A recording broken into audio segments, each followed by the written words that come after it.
ये वीडियो बनाते हुए मैं स्माइल तो कर रहा हूँ, पर ट्रस्ट मी, ये साल मेरी जिंदगी का सबसे वर्स्ट ईयर रहा है। Welcome to my YouTube rewind for year 2022। हमारे इस यूट्यूब रिवाइंड 2022 को शुरू करने के लिए हमें जाना पड़ेगा समय में थोड़ा सा और पीछे। तो चलते हैं जून 4 2021। रेड आउल नाम की एक गेमिंग कंपनी ने मुझे हायर किया था उनका एज ए कंटेंट क्रिएटर। वहां पे मुझे मिलते हैं मजिक, मुक्ति, मून और धीरज। देखते ही देखते हम पांचों के बीच में दोस्ती बहुत अच्छी हो गई और मैंने भी वीडियोस बनाना स्टार्ट कर दिया था, उन्हें यूट्यूब पे अपलोड करने लगा। और अचानक से आप लोगों का इतना सारा प्यार मिला कि एक चैनल जो मैंने 8 महीने से यूज भी नहीं किया था, 26,000 सब्सक्राइबर्स पे था, वो देखते ही देखते 1,50,000 सब्सक्राइबर्स पहुंच गया था 5 महीनों के अंदर। फिर रेड आउल जो है 5 महीने के बाद डिसाइड करती है कि वो इंडिया के अंदर अपने सारे के सारे ऑपरेशंस जो है टर्मिनेट कर देगी। बट तब तक गेमिंग कम्युनिटी के अंदर मैंने अपनी थोड़ी बहुत वैल्यू बना ली थी और लोगों को लगने लगा था कि हस्तर नाम का एक क्रिएटर है जो यूट्यूब के ऊपर बहुत अच्छे ब्लॉग्स बनाता है। तो क्या इंडिया की बिगेस्ट गेमिंग ऑर्गेनाइजेशन की नजर मुझ पर पड़ी और देखते ही देखते ये रेड आउल हस्तर जो है एसेट12 हस्तर बन गया। नवंबर मंथ 2021 एसेट12 ज्वाइन करने के बाद नवंबर का मंथ बीत रहा था, बट चीजें जो है सेटल होने में टाइम ले रही थी। एक्चुअली सीन ये था कि वहाँ पे जितने भी क्रिएटर्स थे काफी समय से एक दूसरे के साथ थे, एक दूसरे के अच्छे दोस्त बन चुके थे, अपने अपने ग्रुप्स भी थे और उन ग्रुप्स में मुझे अपना कंफर्ट जोन बनाने में टाइम लग रहा था। मुझे मालूम था टाइम यहाँ पे इन्वेस्ट करना पड़ेगा ताकि चीज़ें जो है अच्छे से सेटल हो जाए। तो इसी बीच हम लोग वीडियोस बना रहे थे, वीडियोस पे रिस्पांस भी अच्छा आ रहा था। और एक और चीज़ की खुशी थी कि रेड आउल में जो धीरज मुझे मिला था वो एसेट12 में भी मेरे साथ था। तो एक अच्छा दोस्त होने की कंपनी मुझे काफ़ी ज़्यादा कंफर्ट दे रही थी। दिसंबर का फर्स्ट वीक आता है, काम अच्छे से चल रहा था। मैंने सोचा क्यों ना अपनी पर्सनल ग्रूमिंग पे भी थोड़ा सा ध्यान दिया जाए। जिम ज्वाइन करते हैं, एक शेड्यूल बनेगा, टाइम इजीली पास होगा एंड चीज़ें जो है अपने आप फ्लो में आ जाएंगी। 25 दिन जिम किया, काफ़ी ज़्यादा हार्ड वर्क डेडिकेशन के साथ मेहनत करी। वहाँ पे बॉडी में रिस्पांस देखने को मिला। नो डाउट 25 दिन ज़्यादा नहीं होते, बट अच्छा लग रहा था एंड चीज़ें करने में भी मज़ा आ रहा था। एक प्रॉपर शेड्यूल था, तो समय जो है फटाफट बीत रहा था। 26 तारीख को व्हाट्सएप ग्रुप में गोल्डी भाई का एक मैसेज आता है जिसको पढ़ के मैं बहुत ज़्यादा दुखी हो जाता हूँ। मैसेज में था, गाइस कोविड की 3rd वेव आ रही है एंड बूट कैंप के सभी मेंबर्स की सेफ्टी के लिए हमें आउटडोर एक्टिविटीज़ को रिस्ट्रिक्ट करना चाहिए। लॉकडाउन लगाते हैं ताकि बूट कैंप के सभी मेंबर्स सेफ रह सके। नो डाउट बात पते की थी, बट वो 25 दिन जो मैंने मेहनत की थी वो मेरी आंखों के सामने आ गई एंड मुझे बहुत बुरा फील हो रहा था।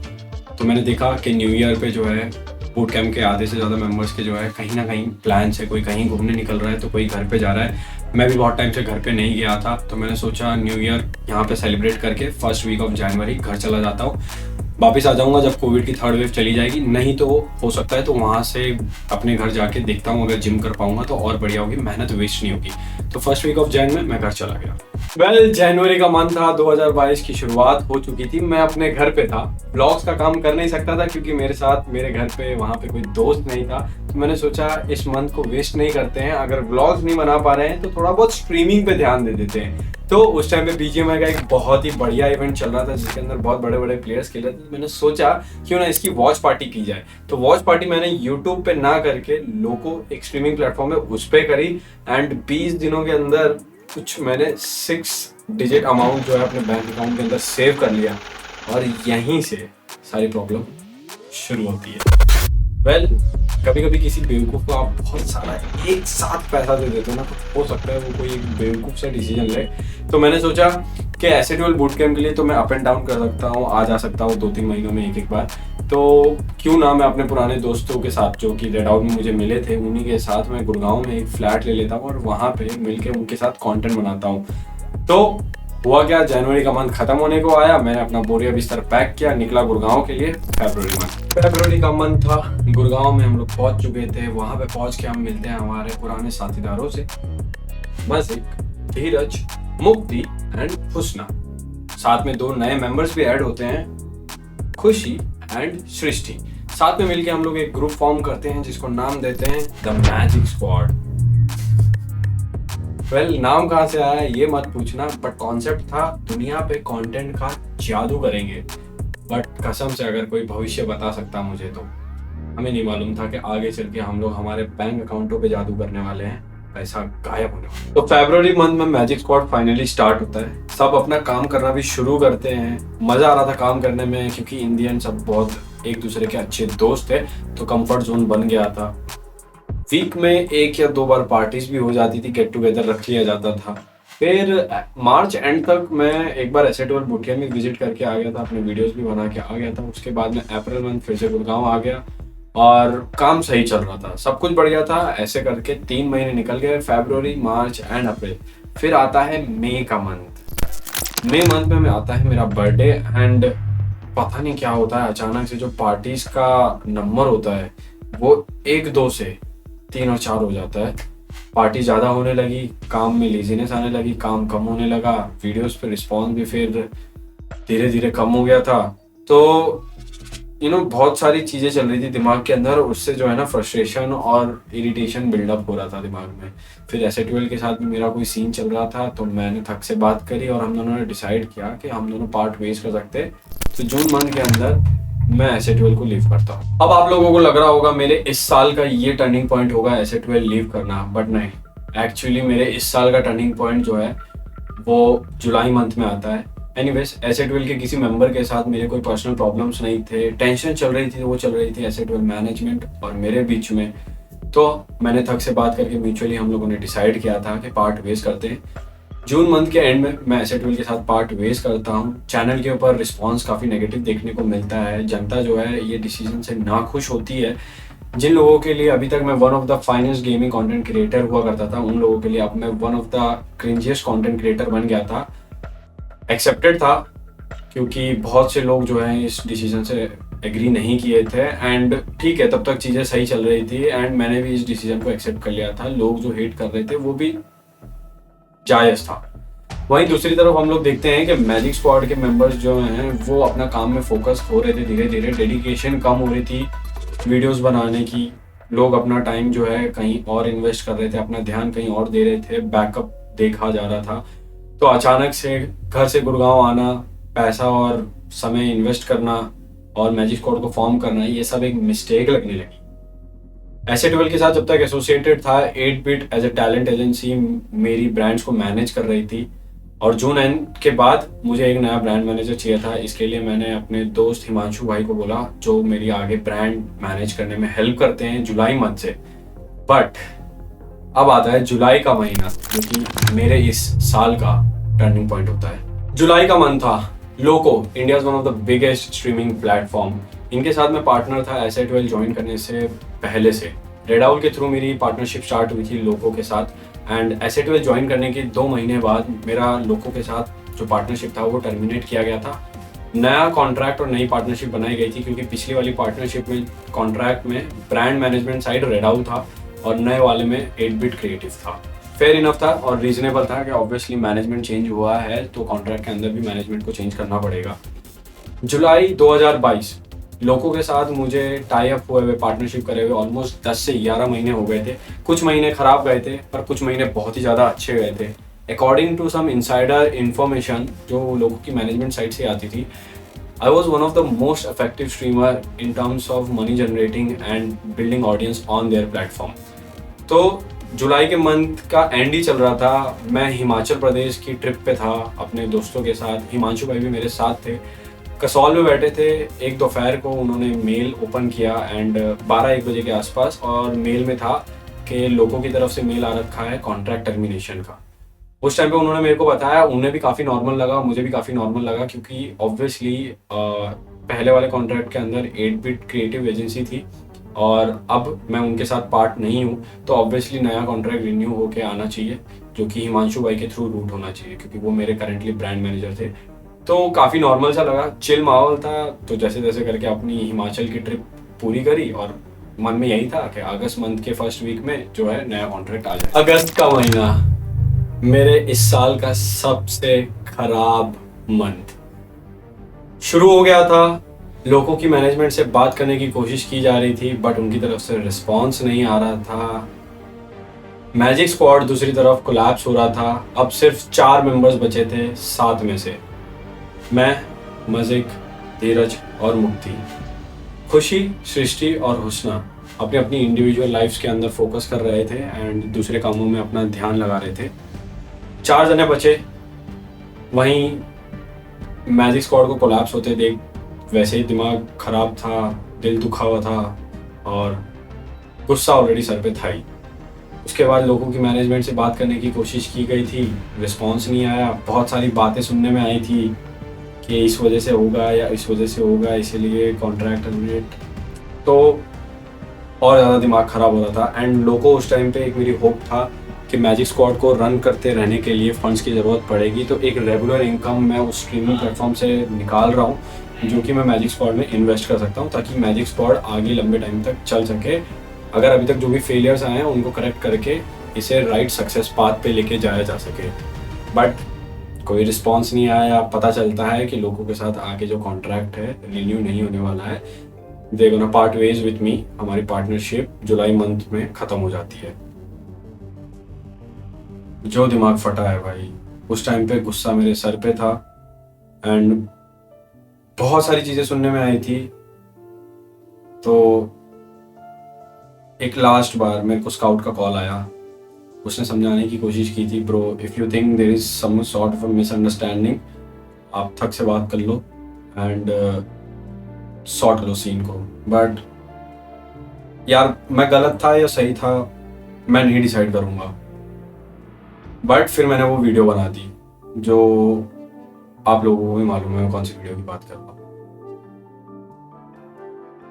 और उस वीडियो के बाद जो रिस्पॉन्स मुझे मिला है भाई, चैनल के ऊपर से सब्सक्राइबर्स डाउन होने लगे, वीडियोस पे व्यूज़ आना बंद हो गए। अगस्त के महीने में एक ब्रांड के साथ मेरी एक्चुअली बात भी चल रही थी, जिनके साथ मेरे 3 प्रोजेक्ट्स आने वाले थे। बट पहला प्रोजेक्ट जो है उसके ऊपर सफिशिएंट व्यूज़ नहीं आए, उस वजह से ब्रांड बैक ऑफ कर दी और बाकी के 2 प्रोजेक्ट्स भी नहीं हुए। तो एक तरीके से पूरा डीमोटिवेशन आ गया था, काम करने का मन नहीं कर रहा था एंड आगे का कुछ सॉल्यूशन भी नहीं दिख रहा था कि मैजिक स्क्वाड को आगे कैसे रन किया जाएगा या आगे फ्यूचर कहाँ पे लेके जाएगा, कुछ पता नहीं। अगस्त का महीना खत्म होने को आया। मुझे रियलाइज हो चुका था कि मैजिक स्क्वाड को फंड करने के लिए मेरे पास जितने पैसे हैं वो इनफ नहीं होने वाले। 2-3 महीनों के अंदर पैसे खत्म हो जाएंगे, क्योंकि ऑलरेडी हर महीने जो है 1 लाख रुपीज़ का एक्सपेंस मेरे सर पे पड़ रहा था। जो मेरी रेगुलर इनकम थी वो भी जा चुकी थी। तो मार्केट में कोशिश की गई कि कहीं से हमें इन्वेस्टमेंट मिल जाए जो मैजिक स्क्वाड को फंड कर सके, ताकि मैजिक स्क्वाड के साथ जितने भी फेलियर्स हुए हैं उन्हें सक्सेस पाथ पे लेके जाया जा सके। बट उसके लिए टाइम चाहिए होगा, और टाइम बाय करने के लिए हमें मैजिक स्क्वाड को रन करने के लिए फंड्स चाहिए होंगे। तो इन्वेस्टमेंट ढूंढने की कोशिश की गई थी, बहुत जगहों पे हाथ पैर मारा, बट हर जगह से सिर्फ एक ही जवाब मिला, नहीं हो पाएगा। इन दी एंड एक आखिरी सॉल्यूशन दिखा था सामने कि इतना सब कुछ कर लिया है तो एक आखिरी कोशिश भी कर लेते हैं। यश भानुशाली जो कि ओरेंगुटैन के ओनर हैं, उनसे मेरी बात हुई। मुझे पता चला कि वो मेरा कंटेंट फॉलो करते हैं, उन्हें मेरा कंटेंट पसंद भी है। तो उनके साथ एक मीटिंग शेड्यूल करी। मीटिंग में उन्होंने क्लियरली कह दिया था कि पहली बात तो मैजिक स्क्वाड नाम ही मुझे नहीं पसंद आया, दूसरा दिल्ली और गुड़गांव में मैं तुम्हारी हेल्प नहीं कर पाऊँगा, और तीसरा मैजिक स्क्वाड में से सिर्फ हस्तर मैं तुम में इंटरेस्टेड हूँ, तो मैं तुम्हें मुंबई बुला सकता हूँ एंड यहाँ पे मैं तुम्हारी हेल्प कर सकता हूँ, इससे ज़्यादा मैं और कुछ नहीं कर पाऊँगा। मीटिंग ख़त्म होने के बाद मेरे दिमाग में बस एक ही थॉट चल रहा था, अगर इस टाइम पे मैं अपने दोस्तों को छोड़ के निकल गया तो मैं एक अच्छा दोस्त नहीं बनूंगा कभी, क्योंकि उस टाइम पे सभी दोस्तों को मेरी हेल्प चाहिए थी। वहाँ पे मेरे भी लगे पड़े थे, बट उनके भी साथ में लगे पड़े थे, बट वो इन दी एंड कुछ लोग तो मेरे साथ खड़े ही थे। तो मीटिंग का कोई एंड रिजल्ट नहीं निकला और देखते देखते अगस्त का महीना खत्म, सितंबर का मंथ। ये मेरी लाइफ में कब आया मुझे भी नहीं मालूम, और कब चला गया ये भी नहीं मालूम। सितंबर के मंथ में हर जगह कोशिश चल रही थी कि भाई मैजिक स्क्वाड का क्या करें। दिमाग में यही थॉट्स था, आगे क्या किया जाएगा, वीडियोस पे व्यूज़ नहीं आ रहे, यूट्यूब करना तो मैं छोड़ नहीं सकता क्योंकि वीडियोस बनाना मुझे पसंद है, तो क्या किया जाए आगे। कहीं से भी कुछ भी सॉल्यूशन नहीं निकल रहा था। बैंक अकाउंट में 2 महीना और मैजिक स्क्वाड को चलाने के पैसे बचे थे, तो दिमाग में बहुत सारे थॉट्स थे। गिव अप करना कभी थॉट नहीं था एक। तो हिमांशु भाई once again coming to my rescue, he said देख हस्तर, गुड़गांव में ऑलरेडी 8 महीने बिता दिए हैं, ट्राई करके देख लिया, नहीं हो रहा है, why don't you change your location, go to a new place and वहाँ पे फिगर आउट करने की कोशिश कर, कुछ ऐसा कंटेंट बना दे, शायद वो फट जाए या चैनल को बुरी सिचुएशन से बाहर निकाल दे। उस टाइम पे उनका आइडिया मेरे को बहुत ही ख़राब लगा, ये कि गुड़गांव छोड़ के जाना, अगर जाना ही होता तो मैं मुंबई नहीं चला जाता। तो उन्होंने बोला जा एटलीस्ट लाइफ को एक्सपीरियंस कर, तो ऑलरेडी बहुत बुरे टाइम से निकल रहा है, तो चीज़ें ट्राई कर, नई चीज़ें। उन्होंने मुझे सजेस्ट किया गोवा चला जा, और ऑलरेडी 1 लाख रुपए यहाँ पे तो महीने के तेरे खर्चे बंधे हुए ही हैं, तो क्यों ना गोवा में जाके 50-60 हज़ार रुपये महीना निकाल वहाँ पे और चीज़ों को सॉर्ट करने की कोशिश कर। हो सकता है तेरा गोवा का कंटेंट अच्छा निकल जाए एंड तेरे चैनल को फिर से रिवाइव होने में मदद हो जाए। सितंबर मंथ खत्म होने को आया, मैं बिल्कुल भी एक्साइटेड नहीं था गोवा जाने के लिए, बट जैसे तैसे अपने मन को मना लिया, गुड़गांव के उस घर को अलविदा किया। और मुक्ति साथ में आ नहीं सकती थी गोवा के लिए, क्योंकि उसको इतने लंबे टाइम के लिए घर से परमिशन मिल नहीं सकती थी। तो मजिक, मैं और धीरज हमारा बोरिया बिस्तर बांध के निकलते हैं गोवा के लिए सितंबर मंथ के एंड में। सितंबर मंथ खत्म हुआ, जितने भी बिल्स ड्यू थे उनको पूरा किया गया, ले दे के बैंक अकाउंट के अंदर कुछ 80,000 रुपए बचे थे। वो 80,000 और अपना बोरिया बिस्तर बांध के मैं, मजिक और धीरज गोवा की जर्नी के लिए निकलते हैं। गोवा जाते वक्त काफी अनईजी सा फील था, बट एक चीज की एक्साइटमेंट भी थी कि हो सकता है कुछ अनएक्सपेक्टेड मिले जो इस लाइफ जर्नी को ईज करने में मदद करेगा। 4-5 दिन हुए गोवा पहुंचे हुए, वीडियोस बनाने में मजा आ रहा था, बट उन पे रिस्पांस देख के फिर से दिल जो है वो दुखी हो जा रहा था। थोड़े दिनों बाद ये भी रियलाइज हो गया कि ये पैसे भी ज़्यादा टाइम नहीं टिकने वाले हैं और आगे फ्यूचर में सस्टेन करने के लिए कुछ ना कुछ तो जल्दी करना पड़ेगा। 12वां या 13वां दिन था गोवा का, एंड नॉर्थ गोवा से हम लोग साउथ गोवा जा रहे थे। मैं गाड़ी चला रहा था एंड मुझे एक कॉल आता है। कॉल पे यश भाई थे, जिनसे हमारी लास्ट बात जो है वो अगस्त मंथ में हुई थी। एक बार फिर से उन्होंने मुझे अक्टूबर मंथ में याद किया। वो कहते हैं कि ओरेंगुटैन जो है कंटेंट क्रिएटर्स का ग्रुप बना रही है, वो मेरे काम में इंटरेस्टेड है और मुझे हायर करना चाहेंगे।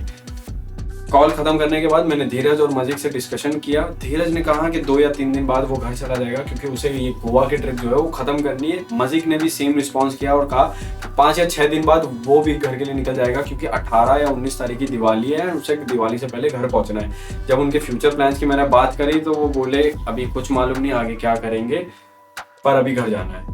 तो उनके घर जाने के बाद मैं गोवा में अकेला था एंड अकेले बैठे बैठे वो ये इस साल जितनी भी मिस्टेक्स करी, गुस्से में आके जो भी डिसीजंस लिए, ऐसा लगने लगा हो सकता है मैंने किसी के साथ कहीं ना कहीं अनफेयर किया हो। तो मैंने मैसेज कर दिया एंड अपॉलॉजी मांग ली। जिन लोगों के साथ मुझे ऐसा लगा मैंने अनफेयर किया, रिस्पॉन्स में मेरी अपॉलॉजी एक्सेप्ट भी हो गई, तो दिल को जो है एक सुकून मिला और जो बोझ था ना वो उतर गया। उसके बाद यश भाई को कॉल करके मैंने ओरेंगुटैन का ऑफर एक्सेप्ट कर लिया। 25 अक्टूबर को गोवा से दिल्ली की फ्लाइट करवाई, गुड़गांव गया। गुड़गांव जाके कुछ खास लोगों को एक आखिरी बार सी ऑफ दिया, फिर वहां से ट्रेन पकड़ के मुंबई आया और लैंड किया सीधा ओरेंगुटैन के बूट कैंप पे।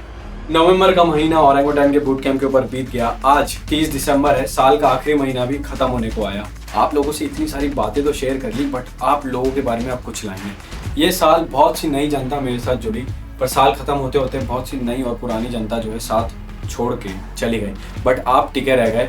और आपके यहाँ पे टिके रहने से मुझे हर दिन हिम्मत मिलती थी वीडियोस बनाने की। वो गिव अप वाला कभी ख्याल भी नहीं आया आप लोगों के यहाँ पे होने से।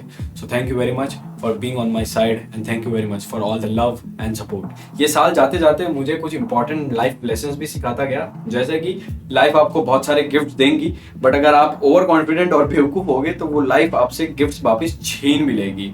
आपको हमेशा अपने काम की रिस्पेक्ट करनी चाहिए और गिव अप कभी नहीं करना चाहिए। आपकी लाइफ में नए नए लोग आएंगे, नए नए दोस्त बनेंगे, बट हर दोस्त लंबे टाइम तक आपका साथ नहीं देगा। और हाँ, एक और चीज, पर एक चीज की आज भी खुशी है कि कुछ लोग लाइफ में अभी भी साथ में हैं, जैसे कि आ जाओ भाई। 2022 बीत गया, नो डाउट मेरी जिंदगी का ये one of the worst years था, बट 2023 कैसा होगा ये तो आपको YouTube Rewind 2023 में ही पता चलेगा। But I make sure that hostel makes it big this time. Like का बटन दबा देना, कमेंट कर देना, शेयर कर देना अपने दोस्तों के साथ, और वो लाल वाला बटन जो है सब्सक्राइब वाला वो दबा देना, और साथ में बेल आइकन भी, वरना अगला व्लॉग डल जाएगा और आप बोलोगे हस्तर तुमने बताया नहीं अगला व्लॉग कब आएगा। I'll see you guys in the next video. Peace out.